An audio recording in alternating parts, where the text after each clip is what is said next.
Bismillahirrahmanirrahim. Assalamualaikum warahmatullahi wabarakatuh.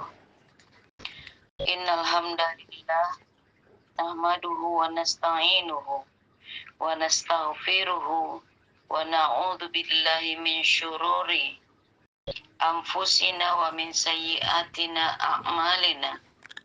May yahdihillahu fala mudhillalah wa man yudlil fala hadiyalah. Asyhadu an la ilaha illallah wahdahu la syarikalah wa asyhadu anna Muhammadan abduhu wa rasuluhu la nabiyya ba'dah. Amma ba'du. Yang sama-sama kita hormati guru kita Bapak Ustadz Awang Abdul Razak selaku pimpinan dan pengasuh Majelis Zikir wa Ta'lim Riyadhah Firqatul Mujahidin, dan yang kami hormati bapak-bapak, ibu-ibu jamaah RFM rahimakumullah. Pertama-tama marilah kita panjatkan puji dan syukur kepada Allah Subhanahu wa taala atas nikmat iman dan Islam. Atas karunia-Nya juga kita bisa berkumpul di link majelis Thalabul Ilmi yang mulia ini.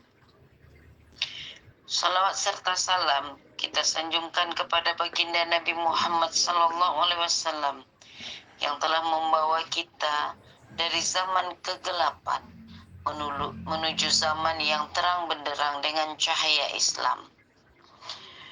Untuk memulai kajian pada pagi hari ini, marilah bersama-sama kita mengucapkan basmalah. Bismillahirrahmanirrahim. Berikutnya acara kajian kitab Al-Hikam, hikmah ke-149. Berkata pengarangnya Imam Ahmad Ibn Athaillah As-Sakandari rahimahullah, Ma'tali'ul anwaril qulubu wal asrar. Tempat terbitnya cahaya adalah hati dan sir.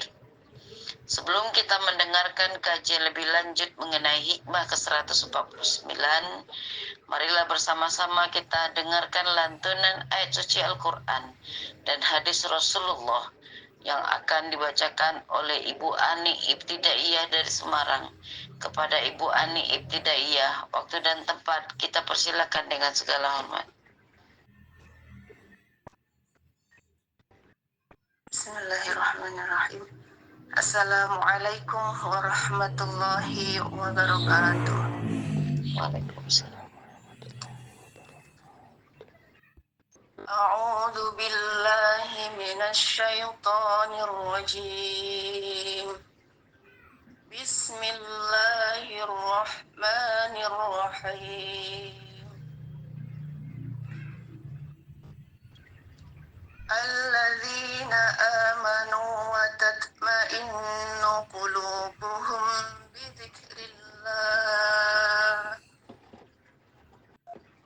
Ala bidzikrillahi tatma'innul qulub. Shadaqallahul azim.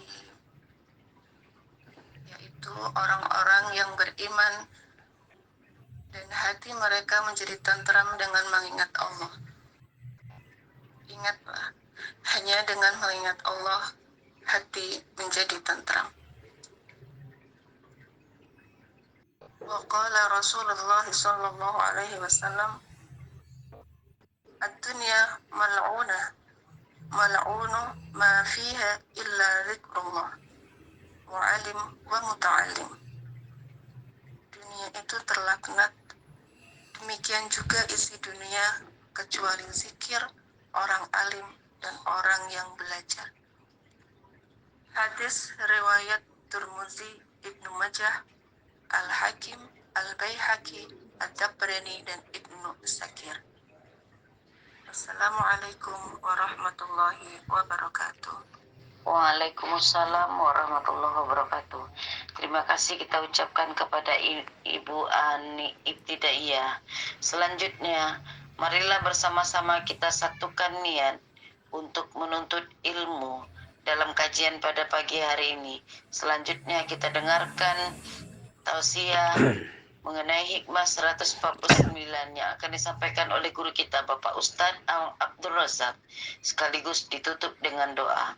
Kepada Bapak Ustadz, waktu dan tempat kita persilakan dengan segala hormat. Assalamualaikum warahmatullahi wabarakatuh.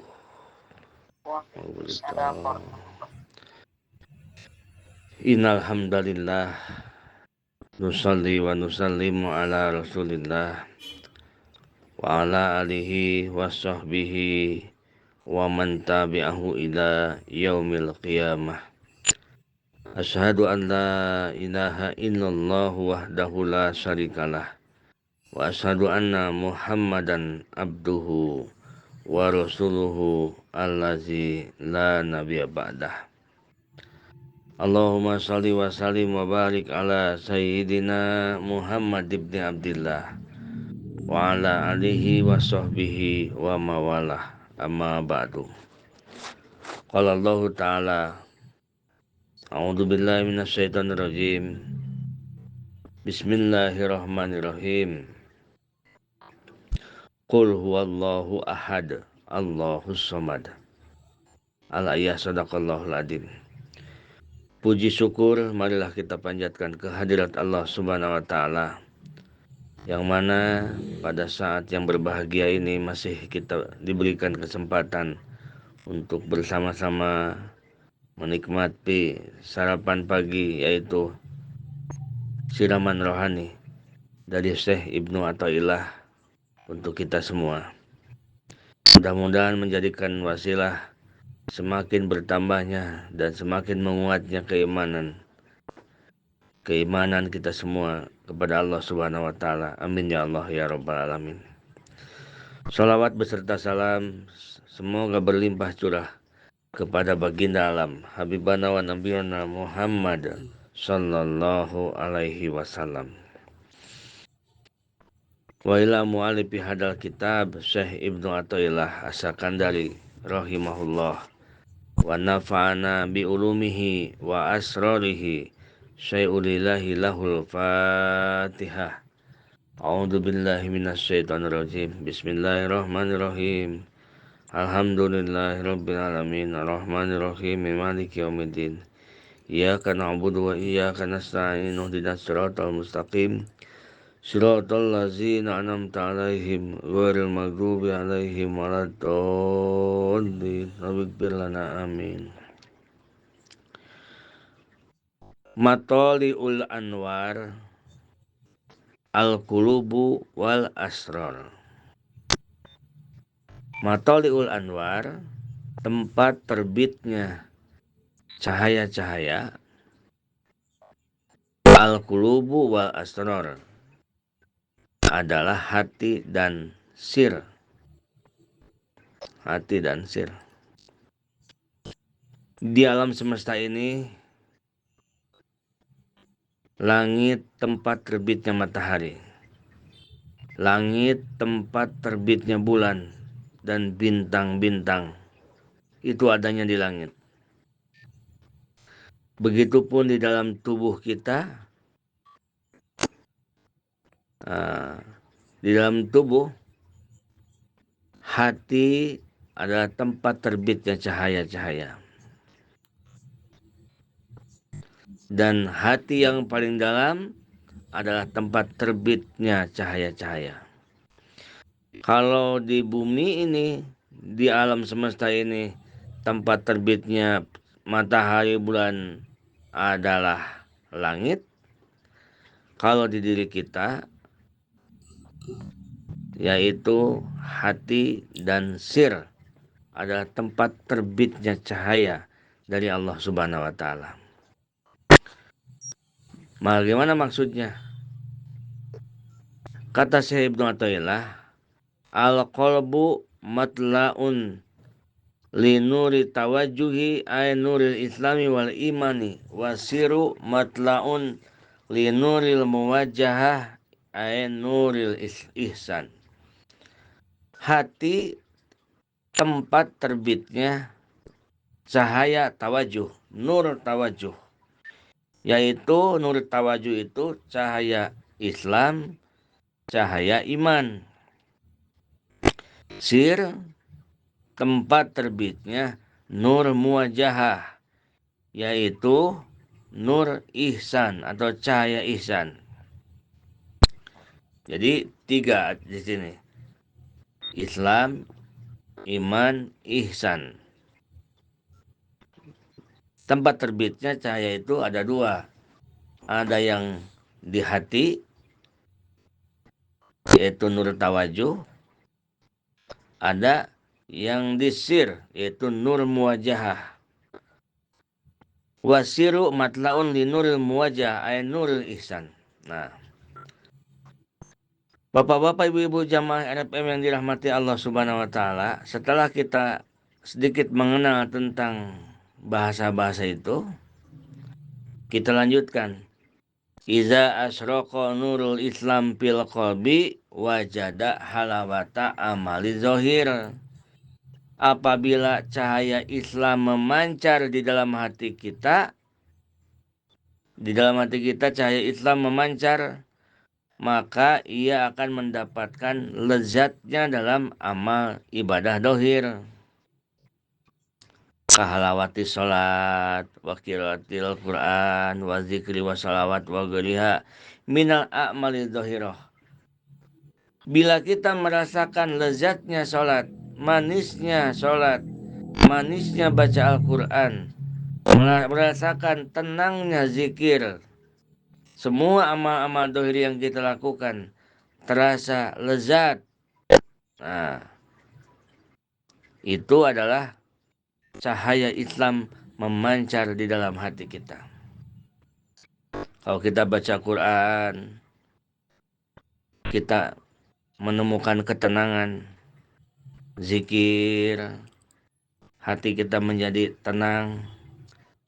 Nah, itu menunjukkan bahwa cahaya Islam memancar di hati kita.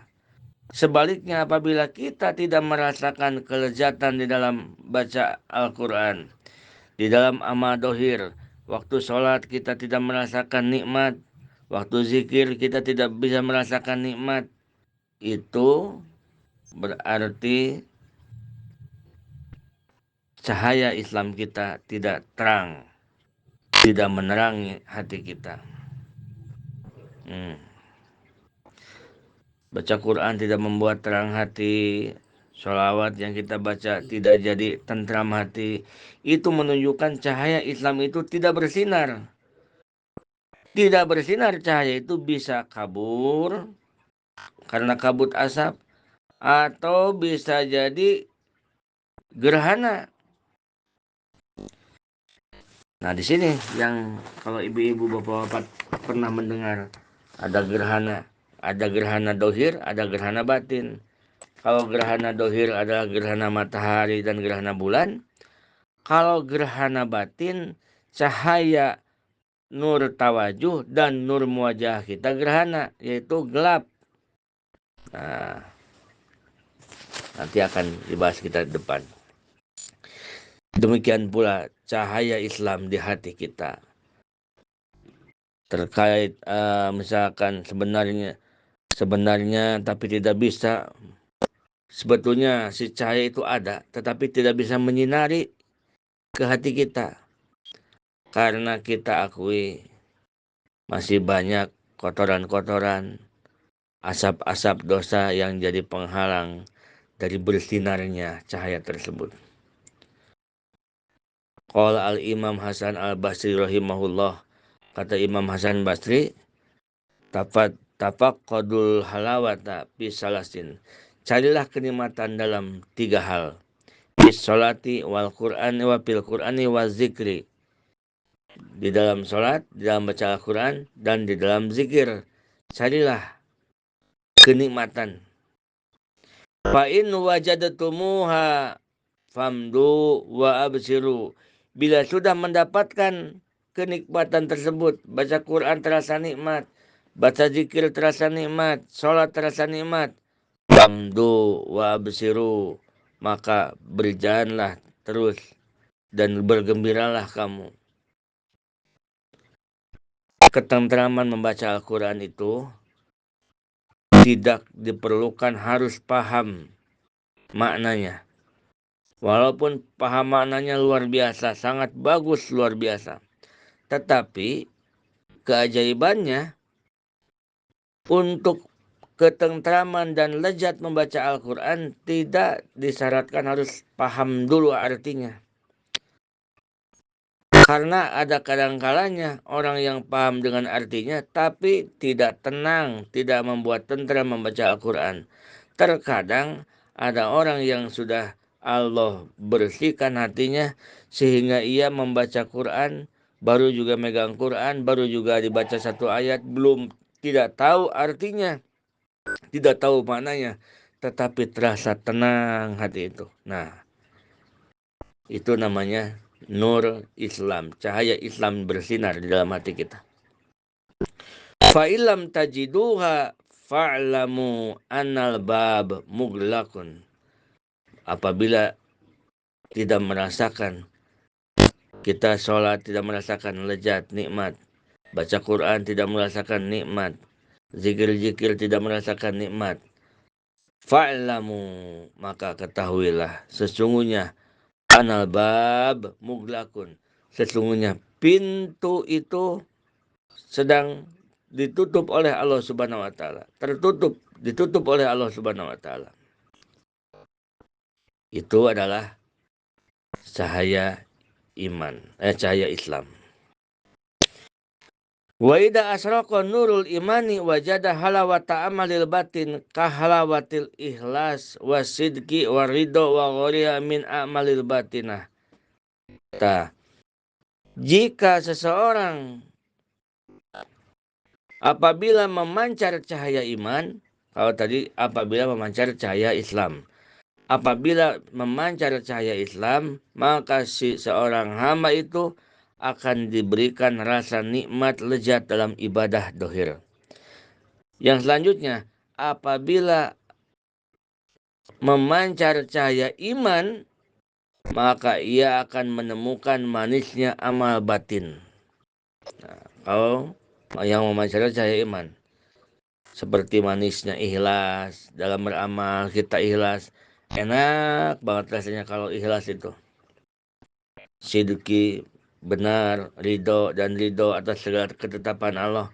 Begitu kita ditetapkan, dinasibkan sesuatu oleh Allah, kita ridho, kita terima. Nah, kalau nur iman ini, dia akan menjadikan seseorang yang nur imannya bercahaya, hati orang tersebut akan merasa nikmat, merasakan nikmat batin. Fayajidul muridu awalan halawatal amali dhahir, maka seorang murid, nah ini kan lagi ngebahas murid, maka seorang murid yang akan ia temukan adalah ia akan merasakan dahulu nikmatnya di dalam amal dhahir. Salat nikmat, puasa nikmat, zakat nikmat, sedekah nikmat, karena pengajian nikmat, baca Quran nikmat, baca sholawat nikmat. Nah, pertamanya ke situ dulu kita akan beri kenikmatan oleh Allah Subhanahu wa taala. Ini adalah murid yang kelas 1, tingkatan kelas 1.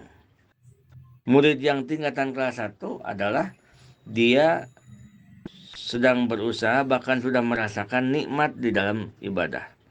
Sehingga wirid yang 1000 kali dibacanya tidak terasa lama. Karena hatinya merasakan nikmat. Karena nur Islamnya bercahaya.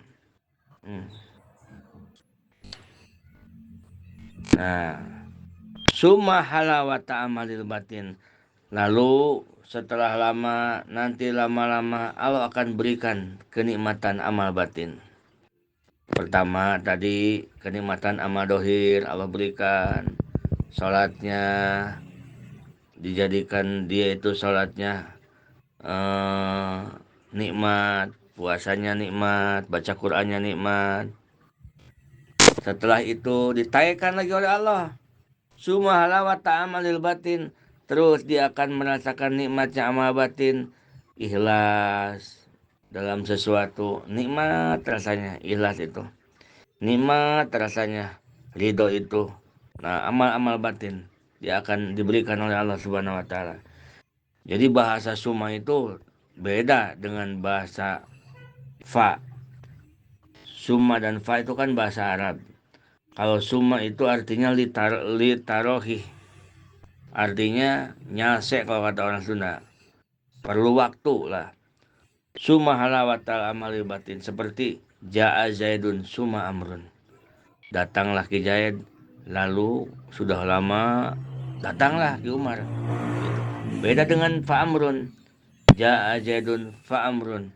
Datang Ki Zaid, lalu setelah itu datang pula Ki Umar.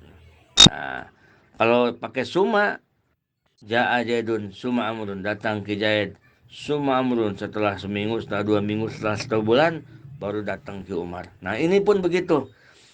Fayajidul muridu awalan halawata amalil dohir. Pertama, si murid diberikan oleh Allah nikmat di dalam amal dohir. Summa halawata amalil batin. Lalu setelah beberapa lama, dengan gigihnya, dengan rahmat Allah, si murid ini akan dirasakan oleh Allah nikmatnya amal batin. Nah, nikmat amal batin. Nah, begitupun seorang murid setelah ia merasakan lezatnya amal dohir, setelah ia merasakan lezatnya sholat, lezatnya zikir, lezatnya baca Quran, lezatnya sodakoh, lezatnya baca sholawat, kemudian ia akan diberikan merasakan lezatnya amal batin, lezatnya ikhlas, lezatnya ridho, lezatnya tawakal kepada Allah Subhanahu wa taala.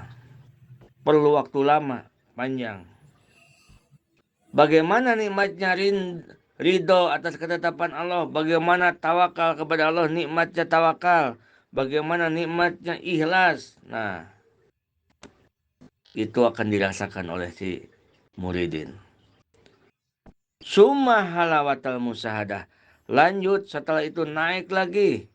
Udah lama lagi summa ini, si murid ini akan merasakan nikmatnya musahadah, nikmatnya menyaksikan Allah Subhanahu wa taala. Jamaah RFM yang dirahmati Allah Subhanahu wa taala. La yasruku nurun fil qalbi idza kana qalbun birodailin. Dan tidak akan pernah bersinar cahaya di dalam hati kita bila di dalam hati kita dipenuhi dengan rodail, dipenuhi dengan keburukan-keburukan, dipenuhi dengan dosa-dosa. Jadi yang membuat kita tidak nikmat ibadah itu adalah bukan apa-apa, tetapi adalah dosa kita sendiri. Syekh Wahab bin Wardi ditanya, "Ya Syekh, apakah orang yang maksiat bisa merasakan nikmatnya ibadah?" Syekh Wahab menjawab, "Jangankan yang maksiat, yang bercita-cita ingin melakukan maksiat pun, maksiatnya belum, baru bercita-cita, Allah tidak akan berikan kenikmatan dalam ibadah. Baca Quran, Quran yang dibacanya tidak jadi kenikmatan. Nah, di zaman dahulu ada hamba Allah munajat kepada Allah Subhanahu wa taala. Ya Allah, ya Rob, seringkali aku melakukan maksiat kepada Engkau ya Allah. Tetapi Engkau tidak pernah menghukum aku ya Allah. Engkau tidak pernah menghukum atas maksiat yang aku lakukan," kata orang tersebut. Lalu Allah berfirman, kata Allah, "Wahai hambaku, apakah engkau selama ini merasakan nikmatnya ibadah? Apakah engkau merasakan nikmat sholat? Apakah engkau merasakan nikmat baca Quran? Ataukah engkau merasakan nikmat melakukan amal ibadah?" Kata Allah. Kata hamba tersebut, "Tidak, wahai Tuhanku, aku tidak merasakan nikmatnya ibadah." Kata Allah Subhanahu wa taala, itulah hukuman bagi engkau, hukuman yang aku berikan kepada engkau. Aku hukum engkau dari tidak aku berikan kenikmatan dalam ibadah. Jamaah RFM yang dirahmati Allah Subhanahu wa taala. Jadi kalau zikir terasa pahit, kalau sholat terasa ingin buru-buru, kalau kita wirid terasa tidak nyaman, tidak nikmat, baca Quran tidak lezat, itu hukuman akibat banyaknya dosa kita kepada Allah Subhanahu wa taala. Masya Allah, kita akui ibu-ibu bapak sekalian. Masya Allah, betul, luar biasa. Kamalaya seruku samsu wal qamaru idakana mak supaya nih, sebagaimana tidak bersinarnya matahari dan bulan jika matahari dan bulan gerhana. Lalu Allah Subhanahu wa taala memerintahkan jika terjadi gerhana maka sholatlah sholat gerhana bulan atau gerhana matahari. Itu kalau yang gerhananya matahari dan bulan. Begitupun kita diperintahkan oleh Allah. Jika terjadi gerhana di dalam nur tawajuh dan nur muwajahah, jika terjadi gerhana di dalam hati kita, jika terjadi gerhana di dalam sir kita, sehingga gelap gulita tidak bisa menjadikan penerang dalam hidup kita. Setiap kita melakukan dosa, maka nur Islam, nur iman, dan nur ihsan gerhana semuanya. Oleh karena itu, Allah memerintahkan kepada kita sering-seringlah sholat taubat. Untuk apa? Seperti tadi, kalau gerhana bulan, gerhana matahari, sholat gerhana. Kalau kita di sini diperintahkan karena nur cahaya Islam, cahaya iman, dan cahaya ihsan itu terjadi gerhana gelap, maka kita ditugaskan untuk banyak sholat taubat kepada Allah Subhanahu wa taala. Itulah bapak-bapak ibu-ibu, sepintas dari hikmah yang ke 149, yang mana di dalam hikmah ini Syekh Musonib mengatakan mataliul anwar al-qulubu wa asrar, tempat terbitnya cahaya-cahaya adalah hati dan sir. Jadi kalau kita simpulkan, tarik kesimpulan, hati adalah tempat terbitnya nur muwajahah. Nur muwajahah itu isinya dua, nur Islam, nur iman. Dan sir, tempat terbitnya nur tawajuh. Nur tawajuh itu satu, yaitu nur ihsan. Mudah-mudahan kita semua dibimbing oleh Allah Subhanahu wa taala, dimudahkan oleh Allah Subhanahu wa taala, sehingga hati kita terang benderang, sehingga di bawah ibadah itu menjadi lezat dan menjadi tenang. Duduk di masjid menjadi betah dan tenang, megang Quran menjadi khusyuk dan lezat. Semoga itu semua akan terjadi kepada kita karena kemurahan Allah Subhanahu wa taala. Hadanallahu wa iyyakum ajmain. Assalamualaikum warahmatullahi wabarakatuh.